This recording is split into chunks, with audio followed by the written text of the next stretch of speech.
Arda sagaleen ani amma isinitti dubbadhu kuni garaa sii laafa jedheen dubbadha. Garaa sii laafa yiraarraalaachwaal yaaznillaaachwaal Waaqayyo namaaf garaa hin laafne taanan biyyi lafaa garaa namaaf hin laafu. Namni garaa namaaf hin laafu. Hiriyyaan garaa namaaf hin laasu. Ofii keenyaaf garaa laafuu hin dandeenyu. Gaafa meeqa finyoo fudhannee fiigna, gaafa meeqa qoricha ol fuunee gad deebifna, garaa laafnee miti. Waaqayyotu nuu garaa laafeennan malee. Waaqayyo gaafa garaa sii laafu jireenya keetutti fufa. Gaafa Waaqayyo garaa sii laafu galaana si nyaadha jedhutu sii qoodama. Maaliif ennaan Waaqayyo namaaf garaa laafeennan namaaf garaa laafa malee sanamatti garaa jabaatutti immoo garaa jabaata. Amma sinii Waaqayyo garaa sinii laafeennan dhuftani. Sichis immoo garaa sinii laafee waan sin ceesisu qaba.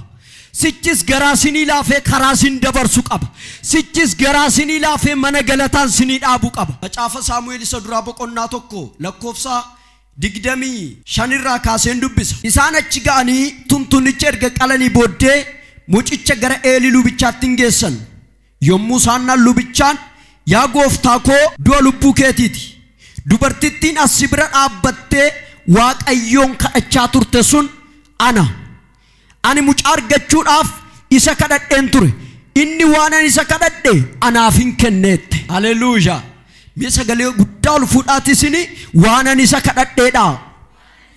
Anaaf hin kenneedha. Inni dhabduu tureedha. Dhabaa kanan tureedha. Harka duwwaa deddeebi'aa kanan ture suni ana ture. Har'a garuudha waan ani isa kadhadhe naaf kenneeradha. Yesus gooftaadha.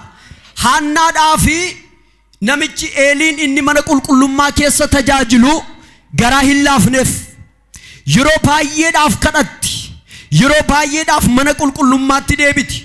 Kan mana qulqullummaatti ishee deebisu immoo Waaqayyo irraa waa fudhachuu barbaaddi. Waaqayyoodhaaf gaafii qabdi. Waaqayyo waan kadhattu qabdi yeroo hundumaa. Malee callumettee dhaqxee akkuma warra kaanii daataa guuttachuudhaaf mana qulqullummaa dhaqxee ol seenti miti. Jirti isheen akka jedhamuuf mana qulqullummaa hin hafne isheen akka jedhamuuf yookaan immoo Haannan yeroo hundumaa dhufti mana qulqullummaa jedhamee akka harka isheedhaa rukutamuuf utuu hin taane Haannan waan garaa isheetti yaadde qabdi, waan qalbii isheetti yaadde qabdi, waan Waaqayyo irraa fudhachuu barbaaddu qabdi. Gaafa dhatte Waaqayyo garuu iyyata ishee dhaga'ee garaa laafeef. Yesus gooftaadha. Gaafa isheen kadhattu lafa kadhataatti sagaleen ishee takkaa dhagaamee hin beeku. Takka sagaleen ishee dhagaamee hin beeku. Haannan kana jette wanti jedhame hin jiru. Garuu dhabduu turte mana sagadaatti deddeebite kadhatti yeroo hundumaa. Yeroo kadhattu sagaleen ishee dhagaamee hin beeku. Hin gungumti garuu hidhiin isheen totocho'a, arrabi isheen totocho'a. Garuu namni kadhata isheetii dhaga'e hin jiru. Namni lafa sanatti Haannaadhaanii kadhata ishee kanallee gargaaree kadhata hin jiru. Ammallee walitti mannee walii kadhanna. Yeroo sana garuu isheen namatti ni manne. Qeesii sanattis ni manne. Callumettee deddeebiti. Hamma yoomiitti deddeebiti yoo jettani hamma Waaqayyo garaa laafuufitti. Hamma Waaqayyo garaa laafuufitti deddeebiti. Hamma gaafa Waaqayyo ishee yaadatutti deddeebite mana qulqullummaa sanatti mata duree tokkicha kana qabattee mana Waaqayyootti deddeebiti. Waan bara baay'eedhaaf mata duree sitti ta'e mana Waaqayyootti si deddeebisaa tureefi Waaqayyo garaa sii laafa. Jedha nama si cinaa jiruun waan si boochisaa tureef Waaqayyo garaa sii laafa jedhaanii. Waan si danqaa tureef Waaqayyo garaa sii laafa jedhaanii. Waan dhabdee bo'aa turteef Waaqayyo garaa sii laafa jedhaanii. Yesus gooftaadha. Masaanuun ishee garaa hin laafneef yeroo hundumaa arrabsiti. Ollaan ishee garaa hin laafneef yeroo hundumaa arrabsu. Arrabsoo baatti mandaratti gaafa galtu. Mana qulqullummaatti yookaan gara mana sagadaatti gaafa dhufte garuu imimmaaniin deddeebiti fuula Waaqayyootti. Yesus gooftaadha. Amma jireenya nuyi jiraannu kana keessatti garaa nuu laafannee waan abdannu waan icciitii keenyatti mannu tokkoyyuu hin qabnu. Hiriyyaan garaa nuu laafu hin jiru. Firri garaa nuu laafu hin jiru. Barri garaa nuu laafu hin jiru. Harki garaa nuu laafu garuu Waaqayyo irra jiraan jedhan. Amma ticciitiin ati garaa naa laafa hiriyyaan koo naa laatatte naanna ittiin na sossobaa laata, na jajjabeessaa laata, bira na dabarsaa laata, rakkina kana hamman keessaa darbutti na jajjabeessaa na bukkee dhaabataa laatattee icciitiin salphina keetii iddoon hir'ina keetii ati hiriyyaatti himattu utoo ati isatti himtee hin fixin bor sooshaal miidiyaa irratti argita. Bor sooshaal miidiyaa irratti argita icciitii irratti haasa'attee gadi baatee har'a waan ta'etti agarsiifattee borati miidiyaa irraa ilaalta ofii kee deebite. Sababi isaa maaliif ennaan dhimma kee ilaalee kan garaa sii laafu Waaqayyo qofadha. Yesuus gooftaadha. Kanaaf Haannaan hamma garaa laafuufitti, hamma gaafanni yaadatutti, hamma gaafanni mucaa kennuufitti boo'uu hin dhiifne, gadduu hin dhiifne, fuula isaatti deddeebi'uu hin dhiifne. Gaafa yaadatamte tokko garuu galee Eeliitti dhufte akka jette, yaa gooftaa koo adaraa keette inni isheen barootaaf asitti deddeebitee boo'aa turte suni anadha jette. Dhala dhabeen deddeebi'aa ture, mucaa dhabeen deddeebi'aa ture, hamma garuu bara kanatti argadheen deebi'ee dhufeette. Maqaa Yesuusiidhaan mana keen akka godha bara kana. Bara baay'eedhaaf bu'aan tureetta, har'a garuu galataafan dhaabbadhe. Bara baay'eedhaaf dhabeen tureetta, har'a garuu argadheen aarsaa qabadheen dhufettee fuula Waaqayyoo dhaabbattaati. Yesuus gooftaadha. Waan namni kennu hin dandeenye kenneef Waaqayyotu. Namnatti kadhattee wanti inni garaa laafee sii kennuu danda'u waan muraasa waan isarraa hafedha. Isarraa hin hafne taanan sii laachuu hin danda'u bu'aa deddeebita bara kee guutuu maleessa. Garuu Waaqayyo waan manatti eenyumtu finiinaanfaa kennuuf hin dandeenye. Masaanuumti isheellee hodhu ijoollee koo keessaa tokkotti obseettee mucaa ishee laanneef. Yeroo hundumaa Haannaa aarsuudhaaf ettee ijoollee ishee maqaadhaan sagalee guddiftee waamti.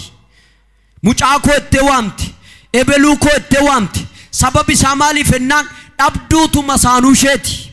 Ishee aarsuu barbaaddi, ishee boochisuu barbaaddi, ishee minaan lagachiisuu barbaaddi. Akkasuma immoo tasaakka'eeraaf. Masaanuu isheef tasaakka'eera. Boossisuu barbaaddee boossifteetti. Gaddisiisuu barbaaddee gaddisiifteetti. Arrabsuu barbaaddee arrabsiteetti. Dhabduu ettee yeroo isheen arrabsitu dhuguma dhabduudha isheen. Hamma yoomitti arrabsamte yoo jettani hamma Waaqayyo garaa laafuufitti. Hamma yoomitti warra diina isheef tole, hamma yoomitti warra diina isheef tasaakka'e yoo jettani እግዚአብሔር እስኪራራላት እሱ እስኪሰማት መልስ እስኪሰጣት ድረስ ብቻ ነው። ከዛ በኋላ የሐዘን ዘመን ያበቃል። ጋፈ Waaqayyo garaa laafee kaasee arraba warra jalootaatu sirraa gabaabata. Tokko dhabdeedhanii si arrabsu torba mana kee kaasatu. Hin qabdu isheen jedhanii maqaa keessitti baasanii si biraa deemu. Haannaa taateetu jirtu ishee dhabduu sana jedhamti mandara keessatti. Garuu gaafa tokko caljechisiisuu fedhee torbatti laate Waaqayyo. Maqaa Yesuusiidhaan tokkoon qabdu jedhanii si arrabsu manni kee mana danuudhaan guutame haa ta'u. Eebbi danuu mana keetti argamu. Yesuus gooftaadha.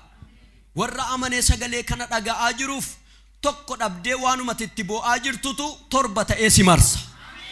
Tokko ta'ee waanumatti mana keetii hin jiru ettee ollaa gaafattee dhabdee, fira gaafattee dhabdee, bara baay'eedhaaf kadhattee kan dhabdee, abbaa qabeenyaa bira dhaqxee kan dhabdee, warra fayyaa kennan bira dhaqxee kan dhabdee, mana Waaqayyoo keessaa garuu torba ta'ee mana kee marsan jedheen. Hin jiru harka doktorootaa irra hin jiru kun. Hin dhabdennaan hin dhabdeedhanii magashu. Hin qabdennaan hin qabdeedhanii magashu. Yesuus gooftaadha. Waaqayyo bira garuu waan akkasii hin jiru. Calsitti jedhee yeroo xinnoodhaaf sii dhaga'uu didee yeroo xinnoodhaaf boocha keetu gargar cituu didee yeroo xiqqoodhaaf hamma inni garaa sii laafutti namatu si arrabse yeroo xiqqoodhaaf harka duwwaa deddeebite yeroo xiqqoodhaaf machooftuu jedhamte manaati dhabduu jedhamte arrabsamti. Eelii waa'ee kana waan beekuun fakkaatu machii isheetiin beeka. Ollaan garuu dhabduu dhedhee ishee beeka, dhabaan ishee beeka. Gaafa gadi baatuun arrabsamti, gaafa ol galtuun arrabsamti. Waaqayyo garuu garaa laafee sirraa kaasa ganama kana siin. Waan itti namni si arrabsu sirraa kaasaan jedhe. Waan itti gaafa mana Waaqayyootti illee mana waaqeffannaatti illee yeroo dhuftu ittiin ceephaatu sirraa kaasa Waaqayyo. Manatti illee gaafa galte dhaqxee deebite malee isheen sanuma kan siin jedhan, dhaqee deebi'e malee kan saa kanuma kan siin jedhan, Waaqayyo didee garaa sii laafa sirraa kaa. Tijedhaa nama siin bukkee jiru qabaati sirraa kaa ganama kana jedhaanii. Waaqayyumatu didee garaa sii laafa jedhaanii. baga biyyi lafaa garaa sitti jabaate malee waaqayyo garaa sii laafa ganama kan. Yesuus gooftaadha. Akka dhabduu taate beeku hundumti isaanii ollaan. Firri ishee beeka. Abbaan manaa ishee Elqaanaan beeka. Finiinaan beekti. Garuu wanti isaan godhan yoo jiraate arrabsoo duwwaadha. Finiinaan ijoollee baay'ee qabdi. Mana ishee keessa ijoolleen jiru. Garuu gaaf tokko Haannaadhaaf dhaqaa bishaan bu'aa itti ergitee hin beektu. Gaaf tokko Haannaadhaaf dhaqaa qodaa kaasaa fi itti ergitee hin beektu. Gaaf tokko dhaqaa kophummaa ishee kana yookaan kophummaa ishee kana dagachiisaa ijoollee koo dhaqaa taphachiisaa itti hin beektu. Firatu ollaatu dugda sitti gate yoo ta'e isa dugda sitti hin galle waaqayyotu gara kee jira warra dhufanii si biraan galle sii kennu. Suuta namaa gala kun eebba dhufee deebi'ee mana biraatti hin galle mana kee kaa waaqayyo. Hin galu ijoolleen finiinaa utuu mana kee dhufan iyyuu. Hin gala eebbi namni qunxuree harka keetti kaa'u. Eebbi namni xinnoo isheerraa buusee mana keetti darbatu hin gala gaafa tokko. Galaan namni yeroodhaaf si hidhu didee sirkaa gala hin taa'u mana kee. Garuu gaafa waaqayyo Haannaadhaaf garaa laafe obboleettii ko. Gaafa waaqayyo Haannaadhaaf garaa laafe obboleessa ko mucaa deebi'ee hin banne. Mucaa deebi'ee eenyumtu irraa fudhachuu hin dandeenye. Waa itti waaqayyoodhaan naa kenni malee rakkoo tokko hin qabu itti ani fidee siifan kennaa itti. Inni kan kooti kan keetii itti. Maqaa Yesuus Kiristoosiidhaan eebba si biraa galuutu hin taane eebba waaqayyo wajjin walitti si hambisu waaqayyo siif laatu. Inni kan makiinaa fudhatee qilee lixa. Eebba fudhattee yaadattee isatu naa oolee naanan argadhettee mana waaqayyootti hin dhattu. Eebba fudhattee isatu garaa naa laafeennaan gara koo dhufe waan ta'eef eebba koo duukaa waaqayyo waaqeffadhattee sati mana waaqayyootti hin dhattu waaqayyo mana kee haa kaa'u. Yesuus gooftaadha. An sagalee kana kaleessa galgalan dhagaye garaa sinii laafa waaqayyo. Garaa sinii laafa. Dhuguma waaqayyo garaa sii laafennaani inni garaa sitti jabaate galaanni diimaan gargar qoodama. Inni garaa sitti jabaate Fara'oon duubaanni si ari'u galaanaan nyaatama. Inni garaa sitti jabaate warri Kana'aanota eebba keerra ta'an si dhiisanii baqatu. Yesuus gooftaadha. Ilaa waaqayyo si fuula ifeera jechuun diina keetti fuulli isaa dukkanaadha. Waaqayyo si fuula ifeera jechuun fuula diina keetti fuulli waaqayyo abidda. Isa sidan ke hin ari'a ganama kana. Haleluuyaa. Yeroo dheeraa isinitti hin fudhadhume. Macaafa Wangeela Maatiyos boqonnaa 20 lakkoofsa 29 irra sagalee jiru hin dubbisa. Garaa sii laafa waaqayyo. Mee garaa naa laafa jedhaa. Garaa naa laafa jedhaa. Yesuus gooftaadha. Ilaa akka jedhaa. Akkuma isaan Yerikoo ba'aniin Yerikoodhaa ba'aniin tuuti sonaan baay'een Yesuus duukaa bu'an. Kunoo namoonni jaamonni lama karaa bukkee hin taa'u turan. Isaanis Yesuus achiin darbaa akka ture dhageenyaan iyyanii gooftaa yaa ilma Daawit nu maarii jedhan. Tuuti sun calluma isaan jechisiisuudhaaf isaan ifate. Isaan garuu ittuma caalchisanii iyyanii gooftaa yaa ilma Daawit nu maarii jedhan. Yommus Yesuus dubbatees isaan waamee maal akkan isiniif godhu barbaaddu jedhe. Isaan immoo deebisanii gooftaa ija keenya akka nuuf bantuu jedhaniin. Yesuusis garaa laafinaan ija isaanii qaqqabnaan achumaan agartuun isaanii deebi'eef isa duukaas bu'aniidha. Namoota lama ta'aniitu ija qaban agartuu hin qaban hin argan garuu namatu wacaa karaarra deema waa'ee Yesuus kana dubbachaa deemu. Lafanni socho'aa jiru sana karaanna deemaarra jiru sana waca baay'eetu jira. Kottee namaa baay'eetu jira. Jaamonni kun karaarra kan isaan ta'anii fi fayyina ijaa barbaachaaf utuu hin taane maallaqa barbaachaadha. Garuu gaafa kana dhagaan Yesuus yaa ilma Daawit nu maarii jedhan. Haleluuyaa. Nu maarii jedhan. Gaafa isaan nu maarii jedhanii iyyan namni hundumtuu garuu Yesuus akka inni kana dhageenyeef dhaqanii jara kanaan callisaa jedhan. Amma inni isinitti iyyaa jirtan kuni nama baay'eetu marseera. Isa isinitti iyyaa jirtan kana isa gara jaamotaatti dhufu miti. Isa wayyaa kadhattu uffatee karaarra taa'utti dhufu tun taane isa wayyaa adii uffatanii warra deemanii wajjin adeemuudha. isa gara fuulduraatti adeemuudha malee isa warra kufan karaarraa kaasuu miti. Kanaaf callisaa jedhan. Yesuus gooftaadha. Warra biraa si hambisuu barbaadan, warra ati iyyaa jirtu kana karaatti sirkaa danquu barbaadan, sooshaal miidiyaa irraa kaasee ifadhaan galgama kana kaasee si bira hambisa Waaqayyo. Bara sana mee nama tullee nama dhoorge. Hin iyyina jedhee jara kana lamaan kan dhoorge nama ture. Amma garuu namni akka Waaqayyotti hin iyyine kan godhe eenyudha jettan tokko tiiktookii. Atti cuzimmi baleedha asuma iskroolii tiiktook kanuma hire. Inni tiik godha inni immoo took godha tiiktook kanumatti oola. Dhaloonni kana bira darbuudhaan Waaqayyotti iyyuu biraa hin hafe. Maaliif? Iyya saati kana hin iyyine dhee callume dhee afaan isa qabe utuu hin taane siisteemiidhaan qabe akka inni hin iyyine. Bara sana garuu callisaa jedhanii ifatan. Warra ifatan kun utuu jiranii garuu sagalee isaanii dhagaye. Utuu ifatamtu utuu si danqani iyyanni kee dhaga'ama. Garaa sii laafee sitti deebi'a. Yesuus gooftaadha. Hin ifatan ifannaa guddaa ifatan. Amma iyyinaa jedhan. Amma wacinaa amma waaminaa jedhan callee dhee hadeemu. Harka obboleessa kee obboleettii kee qabiiti. Isa si sossobee karaa si dhaabuu barbaadu kana jedhaanii.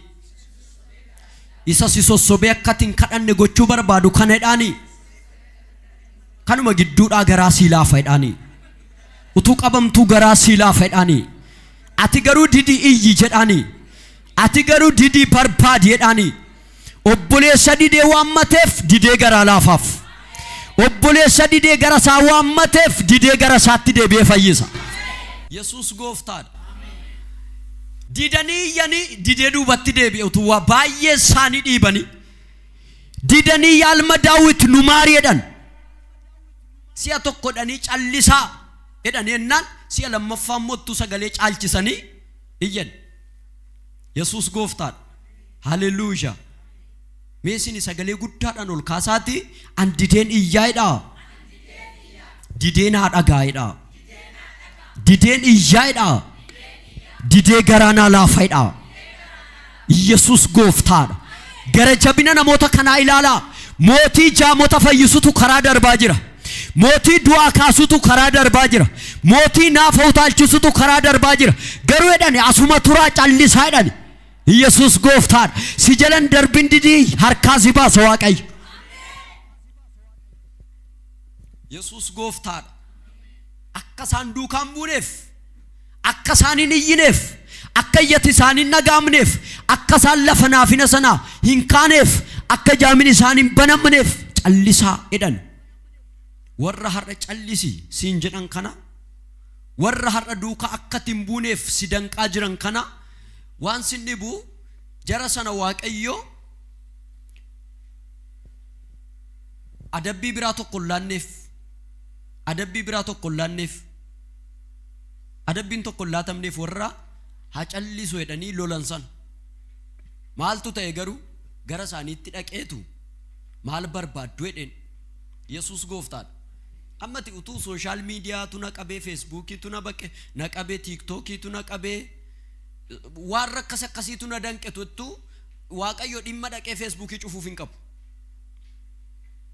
Dhimma dhaqee tiiktookii sooshaal miidiyaa kana balleessuuf hin qabu. Ittuu baay'ataa deema kan isarra caaluyyuun dhufa malee. Dhimma dhaqee yuutuubii cufuuf hin qabu Waaqayyo. Maal godharee si ija keessa cufame sana bana. Ijji kee banameennaan ijji banaa fakkaatu kan biyya lafaa jaamaadha. Isati argituun argu gatii ta'eef. Isati ilaaltu hin ilaalu gatii ta'eef. Ijji kee banameennaan akka kaleessaatti hin ilaaltu ati. Ijji kee banameennaan akka kaleessaatti hin argitu ati. Kanaaf garaa laafee gara kee dhufa isatu. Garaa laafee mana kee seena isatu. Garaa laafee iyyata kee dhagaa isatu. Garaa laafee seenaa kee geeddara isatu. Jarri kuni iyyuu waan isaanirra jiraatuuf,